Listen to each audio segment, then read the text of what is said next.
mereka bodoh, mereka mau yang enak, yang mudah-mudah saja, malas berpikir kritis, ya, jorok segala macam. Itu jangan salahkan orang menilai kita begitu, tapi mari berkaca. Ayo Sobat Cendekia, kita bisa jadi bangsa yang lebih sopan ya, memotivasi, memperbanyak hal-hal positif di internet, ya, biar kita tidak terkenal sebagai bangsa yang tidak sopan.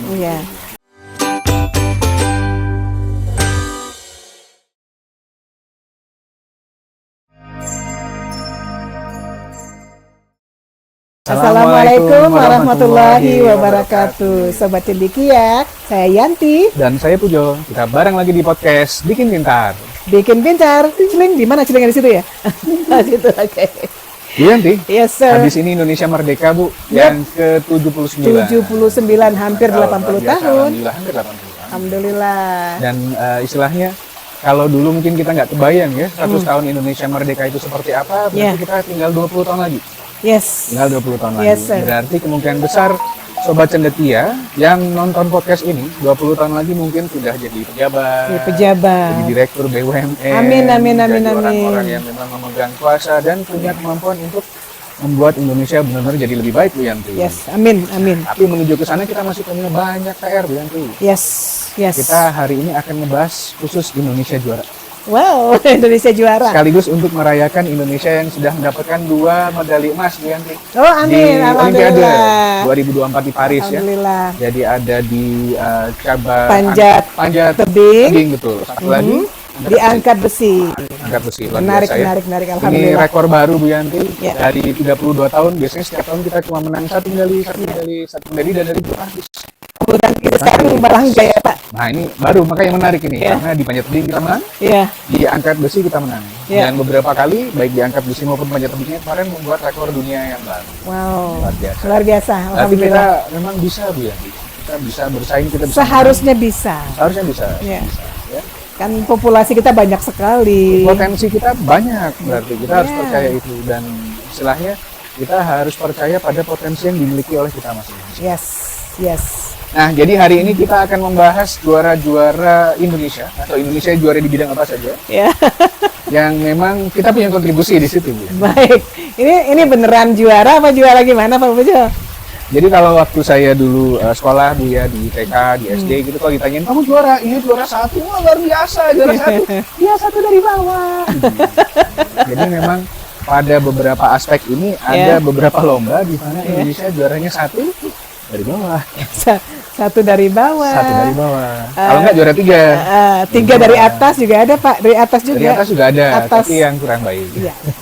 Jadi hari ini kita akan bahas, Bu Yanti, dari beberapa award, beberapa penghargaan yang dimintakan, terutama untuk bidang yang kurang baik gitu ya. Kita akan bahas dan apa yang bisa kita lakukan. Karena nggak semuanya memang salah pemerintah gitu ya, paling gampang menyalahkan. Paling mudah menyalahkan pemerintah. Menyalahkan tetangga sebelah lah, pokoknya bukan salah saya. Padahal kita sendiri nggak mau mengupdate diri. Betul. Ya kan? Padahal kita sendiri yang tidak mau memperbaiki diri. Oke, Bu Yanti, kita mulai dari yang paling kerasa deh ya, dan saya rasa kita semua pasti paham. Juara yang paling tidak sopan di internet. Juara 1. Juara 1 paling tidak sopan. Ya, ini Digital Civility Index atau indeks kesopanan digital yang mengadakan Microsoft tahun 2020, kita peringkat 3. Definisi nggak sopan itu gimana, Pak Pujo? Wah, kita paling jago buat ngeroyok orang, ngebully online, paling sadis berarti ya? Ngomongnya jelek-jelek. Nggak segan-segan pakai akun palsu sampai 5 cuman buat menjelek-jelekin postingan orang. Emangnya negara lain nggak melakukannya? Melakukannya. Tidak sebanyak Indonesia. Nggak sebanyak Indonesia. Berarti kita juaranya kalau itu ya? Juara, Bu. Memang tidak seluruh 170 negara di dunia disurvei gitu. Kita 50 lah, 40 gitu. Tapi kita juara 1 dari 50 itu juga ada. Juara 1 dari 50 negara. Mantap. Terus? Nah, jadi kemudian nanti kita bahas ya, Bu. Kemudian paling malas berjalan. Paling malas jalan. Enak-enak motor. Penelitiannya dari Stanford University tahun 2017. Kita juara ke-46. Dari 46. Paling males jalan kaki. Kaki, Bu Yanti. Kalau mau nyalain TV aja, kalau ada remote, di remote ya. Lampu aja kalau ada remote, di remote, Bu Yanti. Aku pikir negara-negara maju loh yang paling males itu dia gitu kan ya. Aku pikir kan kalau masalah remote tadi itu gitu ya. Oh ya, teknologi kan, canggih-canggih. Oke. Tapi ternyata Indonesia paling malas jalan kaki ya. Oke. Iya, Bu. Kayak motor gitu ya. Ya motor, angkot. Angkot. Iya. Minta temen bonceng. Yap, Pokoknya jalan bonceng, kaki itu- bonceng 5. Jalan kaki itu tanda orang susah ya. Orang Kita susah. kan orang yang tidak susah. Iya. Ya, jadi itulah kenapa. Oke, lanjut lagi. Ini ada pendidikan. Nah, pendidikan ini yang mengadakan penelitiannya PISA. PISA itu, saya lupa namanya apa ya. Tahun 2018 untuk Sains dan matematika ya. Ya, matematika kita peringkat ke-73 dari Matematika 78. Dari 78. Nah, 5 besar. 5 besar dari bawah. Kemudian untuk sains kita peringkat 71 dari 78.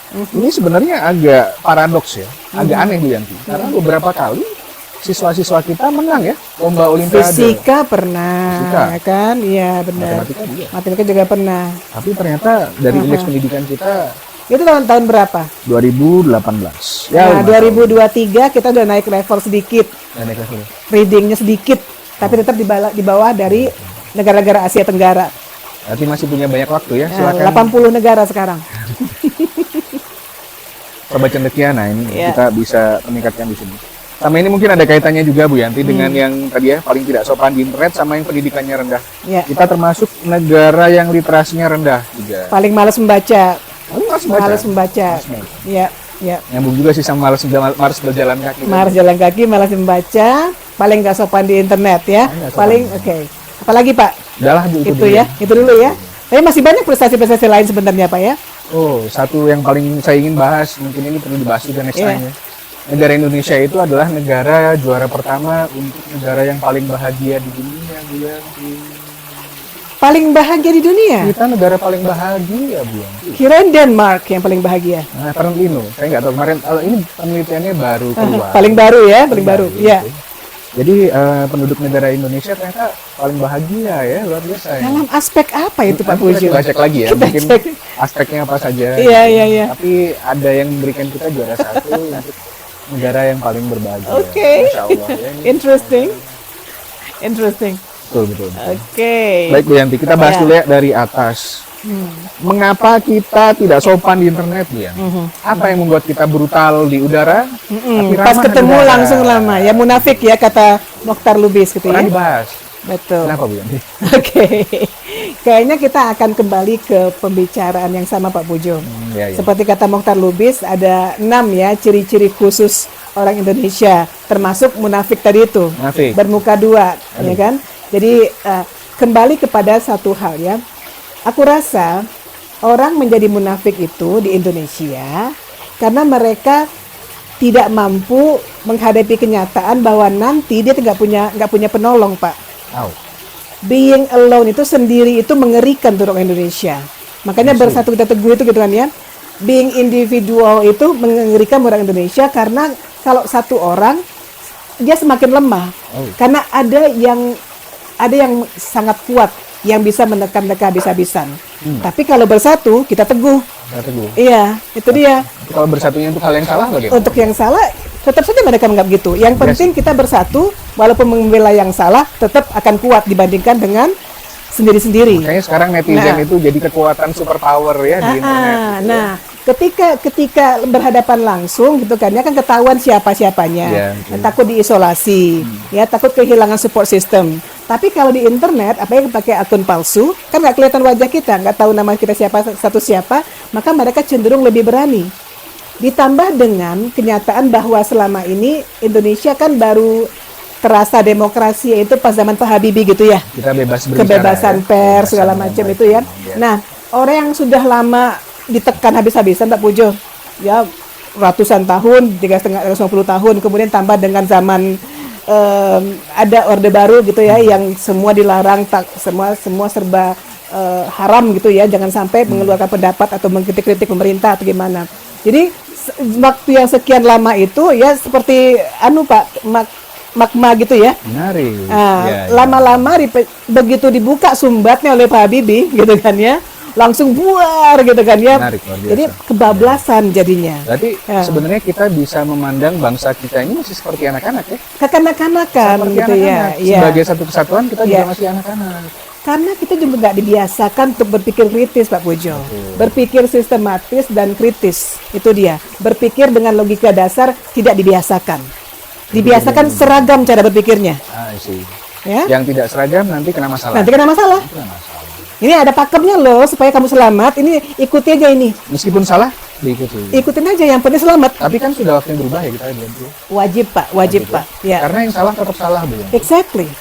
Ya, banyak hal yang terjadi, fenomena-fenomena yang terjadi di pemerintah kita sekarang ini yang perlu pikiran kritis. Ya. Ya contohnya yang paling baru aja, PP nomor 28 tahun 2024 itu Pak. Itu kan paling baru gitu kan ya. Kalau masalah kita nggak kritis masalah ini, Ya, Bu. ini bisa dianggap sesuatu yang dapat diterima dan sudah menjadi sesuatu yang disuruh oleh pemerintah, ya. Instead of mengingat secara kritis, ini negara beragama loh. Negara beragama. Ya, nggak bisa ini Jadi malah dilaksanakan. jadi memberikan jalan untuk hal yang sifatnya Ya. maksiat. Maksiat, Hal yang betul. keburukan. Nggak Jadi konsisten dengan Pancasila. Betul, betul. Ya memang kita harus kritis ya, Bu. Betul. Ini sudah waktunya. Waktunya untuk bertanggung jawab dengan apa yang kita lakukan. Ya, contoh. Itu dia. Kita nggak dibiasakan untuk bertanggung jawab dengan apa yang dilakukan tangan kita atau mulut kita. Ada nanti yang akan melindungi. Gitu ya, istilahnya kita dibiasakan ikut saja. Nanti ada yang menghandle kok, ada yang ngatur kok gitu loh. Ada yang ngatur. Jadi kita nggak bisa mengatur diri sendiri, bertanggung jawab dengan perbuatan diri sendiri. Padahal kalau di akhirat nanti ditanyain ya, Bu ya. Ya, itu dia. Jempol, Anda ngapain saja di dunia dulu, menulis apa saja. Exactly. Jadi waktunya kita untuk berhenti melihat yang rame-rame lagi ikut kemana, lagi jalan kemana. Ya. Kita lihat baik benarnya, Betul. benar salahnya, begitu. Betul. Kalau salah kita tinggalkan, kalau baik kita ikuti atau kita Itu dukung. dia, itu dia. Jadi mulai dari yang seperti itu saja ya. Seperti itu, dan membiasakan budaya sportif tadi itu. Budaya sportif. Kan tadi yang Pak Bujo bilang kok sangat galak di sosmed gitu ya, pas ketemu langsung Pak Alan, Pak Pujo gitu kan ya. Di sosmed kok gawat banget ya, sama aja dengan para politician gitu ya. Para politician di TV galak banget atau di Twitter galak banget. Pas ketemu peluk-pelukan gitu kan ya. Nah, itu yang aku rasakan begitu. Teladannya begitu ya, kurang konsisten. Iya, kurang konsisten, tidak konsisten. Nah, itu yang tadi yang aku katakan. Jadi tidak terbiasa untuk bertanggung jawab dengan perbuatan sendiri gitu kan ya. Kalau misalnya gua salah ngomong, maka partai gue yang akan bertanggung jawab. Ya kan? Seseorang salah ngomong. Jadi ketika seseorang berbuat itu, dia yakin support sistemnya yang akan melindungi. Jadi dia nggak merasa perlu untuk berhati-hati dalam berkata-kata, berhati-hati dalam berbuat gitu kan ya. Kan ada yang lindungin kelompok aku. Yang jadi contoh buruknya biasanya malah anak-anak pejabat ya, anak-anak orang yang berkuasa. Kalau ada masalah, bapaknya turun tangan, kasusnya selesai. Kayak kasus Mario Dandi dulu, kan begitu. Ya, yang akhirnya alhamdulillah semoga bisa dibungkus rapi karena bapaknya juga kena. Bapaknya juga kena. Iya, dan yang lain-lain juga kena. Nggak kena, bisa lolos juga. Itu dia Pak, itu dia Pak. Udah, alhamdulillah menjalik ya. Semoga kita bisa diselamatkan. Jadi, untuk kita bisa jadi negara yang lebih sopan di internet, bisa mulai dengan bertanggung jawab atas apa yang kita lakukan Iya, sendiri. bertanggung jawablah ya. Kita sendiri yang bertanggung jawab, bukan mamah kita nanti, atau organisasi kita nanti, atau support system kita nanti. Gimana Bu Yanti? Menurut Bu Yanti, semua komenan dan postingan kita di sosial media nanti bakal dihisap nggak di akhirat? Pasti. Bahkan dalam hadis pun dikatakan, bahkan dua ekor kambing yang beradu pun, yang berantem pun gitu Pan ya. Kambing yang satu pun yang sudah membuat patah tanduk kambing yang lain diminta pertanggungjawabannya. Gitu loh. Jangankan manusia loh ini loh. Menzolimi orang gitu ya.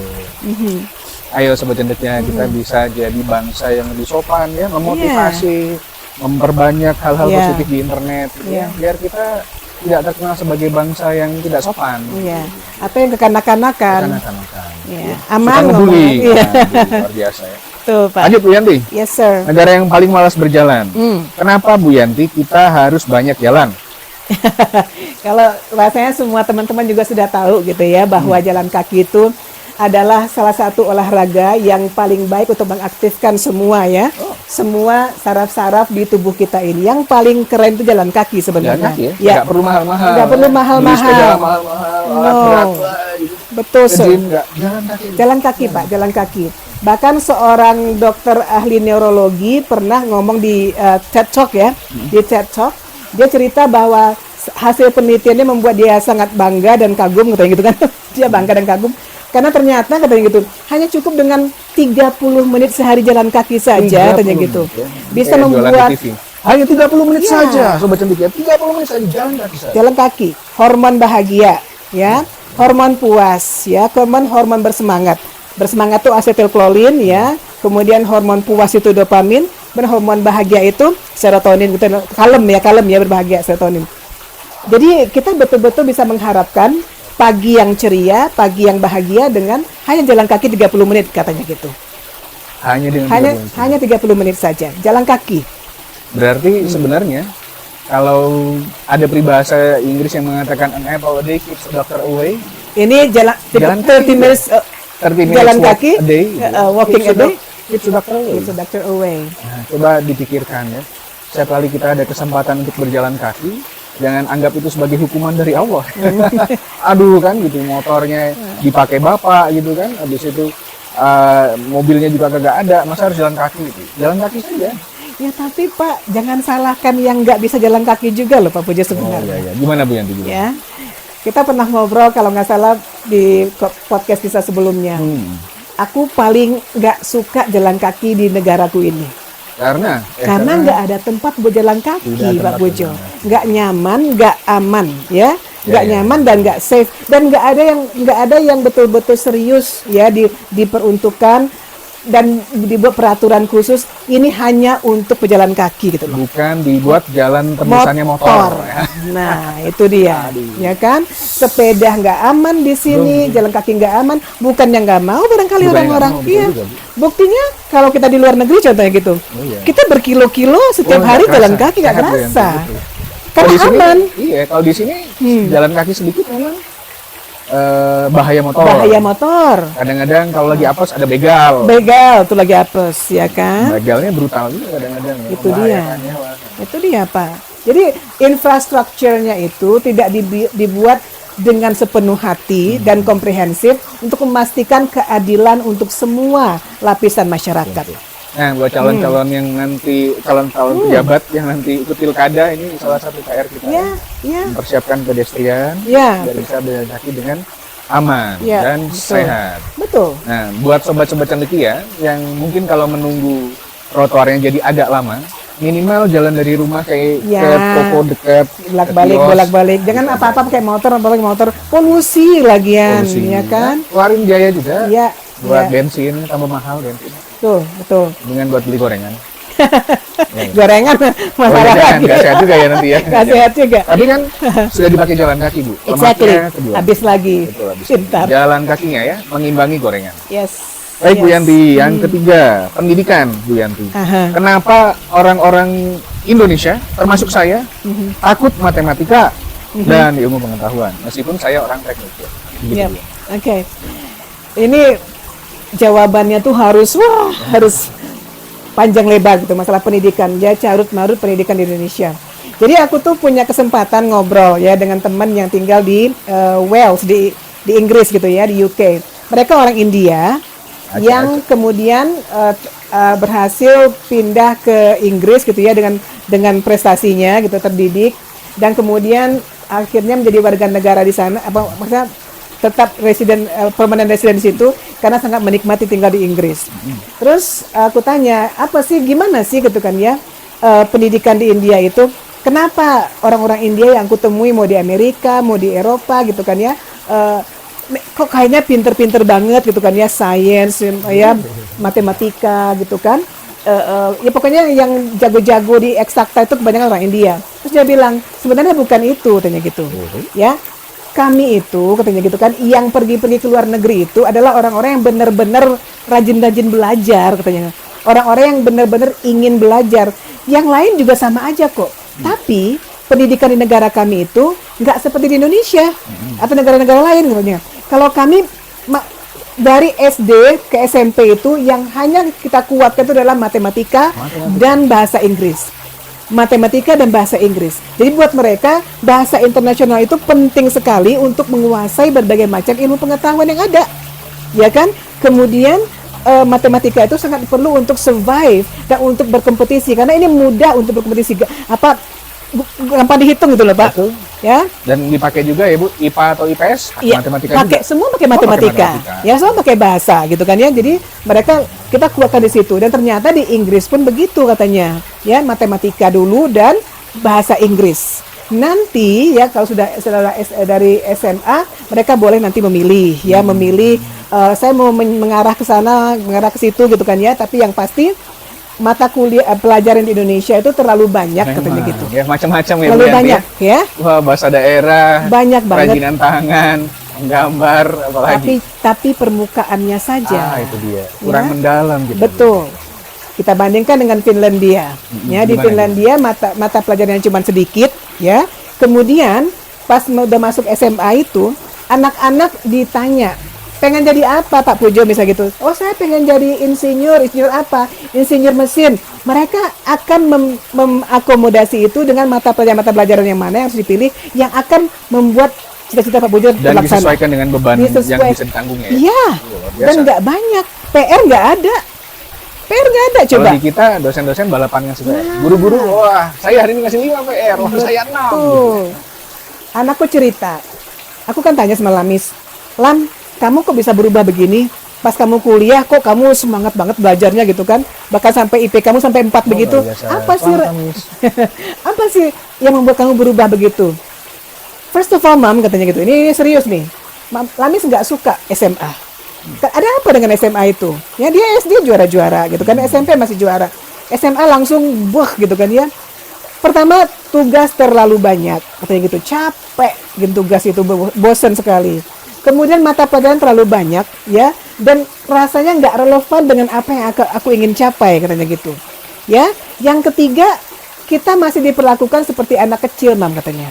Kalau kita misbehave di sekolah, instead of langsung ngajak kita ngomong hati ke hati, ya cari akarnya sebagai orang dewasa, ya ini malah ngaduin ke orang tua. So I lost my interest 100%, katanya gitu di SMA itu. Tapi begitu masuk kuliah, aku betul-betul mengambil jurusan yang aku inginkan, katanya gitu kan ya.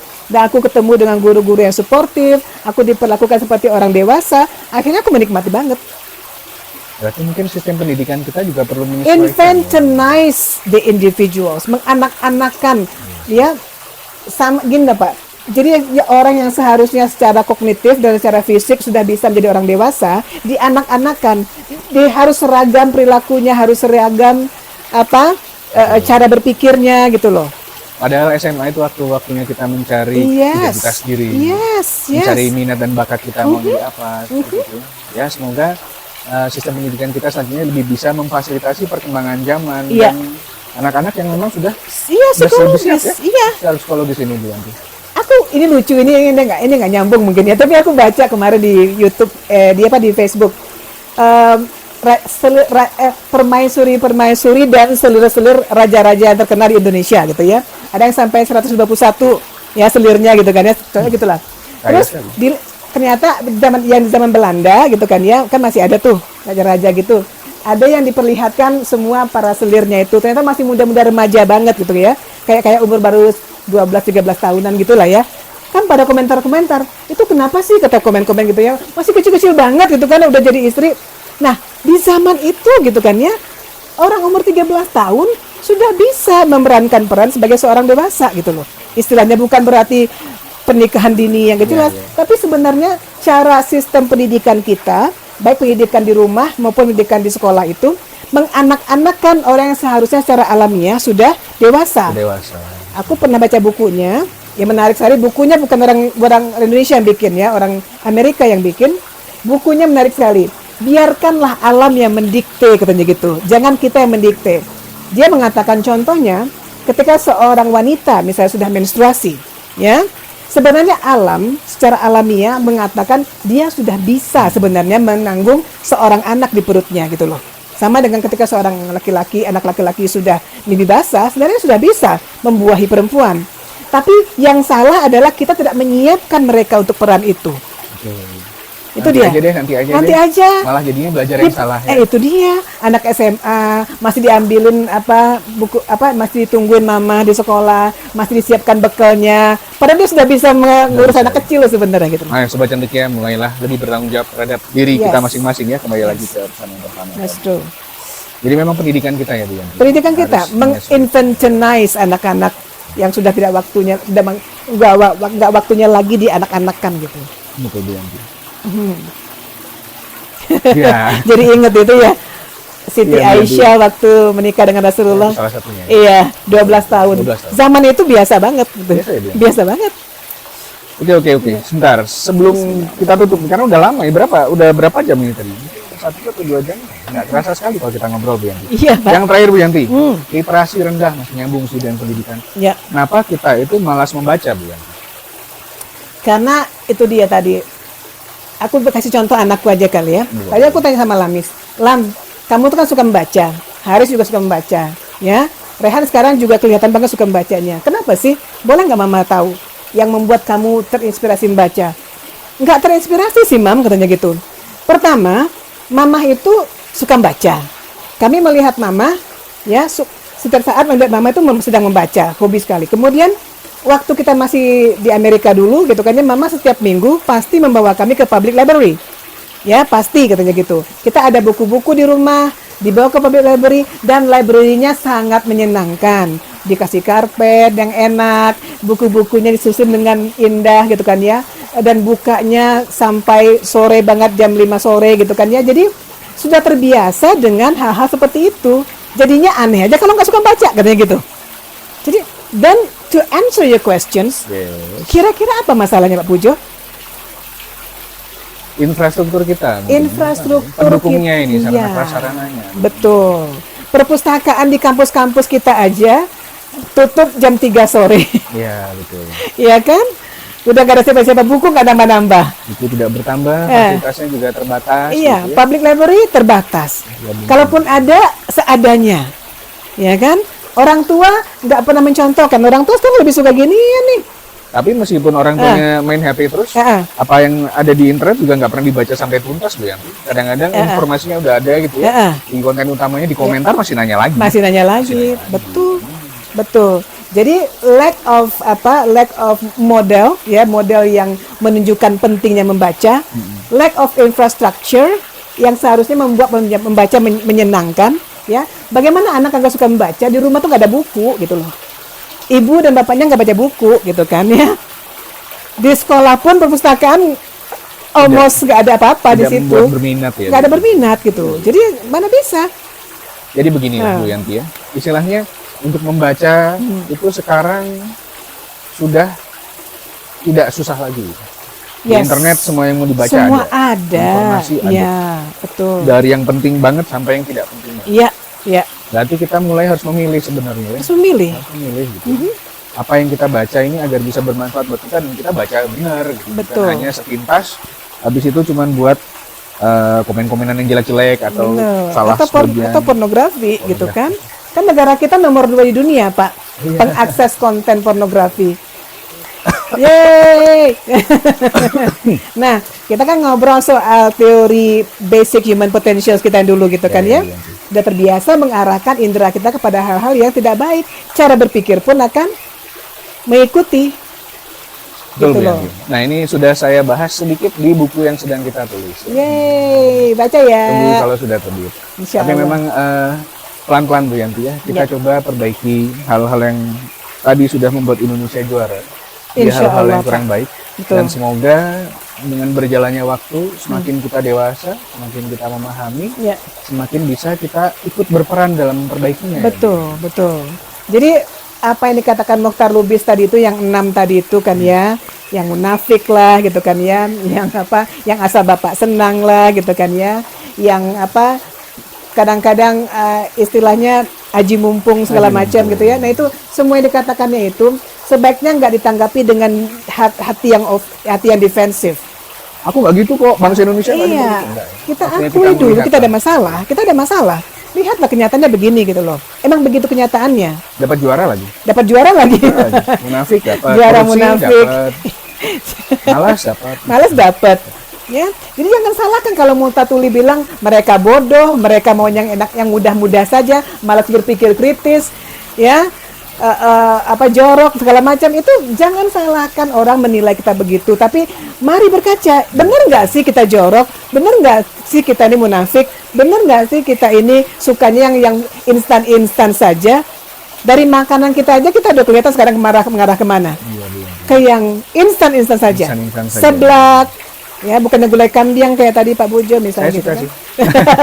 Ya harus dikurangi ya, tidak sehat. Iya, iya. Oke Bu Yanti, masih ada 21 tahun lagi Yes, sir. menuju 100 tahun Indonesia merdeka, tapi nggak perlu nunggu 21 tahun lagi untuk kita juara. Iya. Kita bikin target, insya Allah tahun depan kita harus juara negara yang paling sopan di Iya. internet. At least dari yang 6 yang dituduhkan ke kita itu,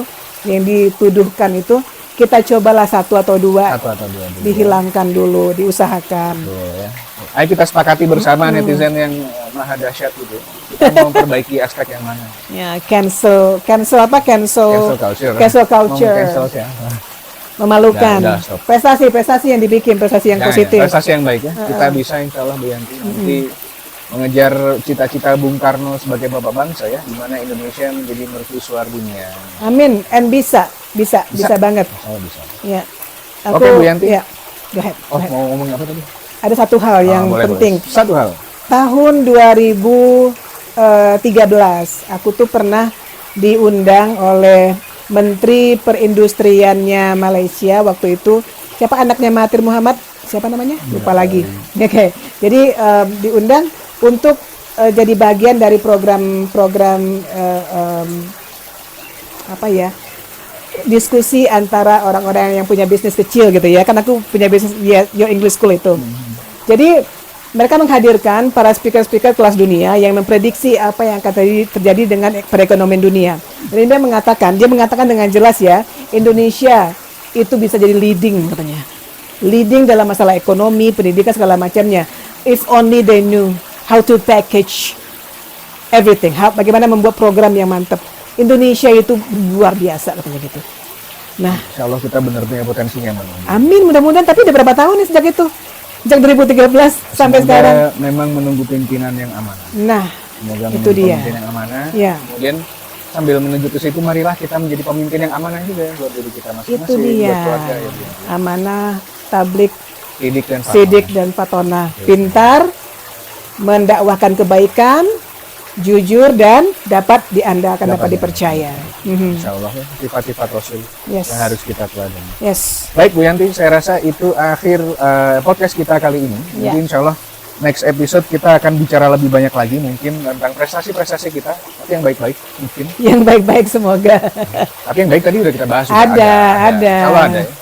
Tapi istilahnya jangan sampai kita hanya terpesona dengan yang baik-baik, tapi kita mengabaikan yang kurang-kurang. Iya, betul Yang kurang-kurangnya sekali. tetap harus diperbaiki. Karena ingat, kita tuh sebenarnya incaran setiap negara. Ya, kita ini keren loh. Kita ini Populasi sangat paling banyak, sumber alam berlimpah ruah, segala macam. Makanannya enak-enak, Makanan enak-enak. gitu. tinggalnya seperti surga di dunia begitu. Nah. Makanya penduduknya malas-malas ya. Semoga tidak lah. Ya, Semoga. tolonglah ya.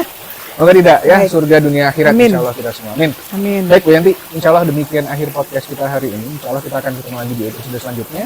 Kita akhiri dulu, semoga bermanfaat terutama bagi saya nih ya, yang masih suka makan gorengan, males baca, kemudian Malas jalan. Ya, gitu lah. Mari kita sama-sama memperbaiki diri. Terima kasih semuanya, kita akhiri dulu. Wassalamualaikum Warahmatullahi wabarakatuh.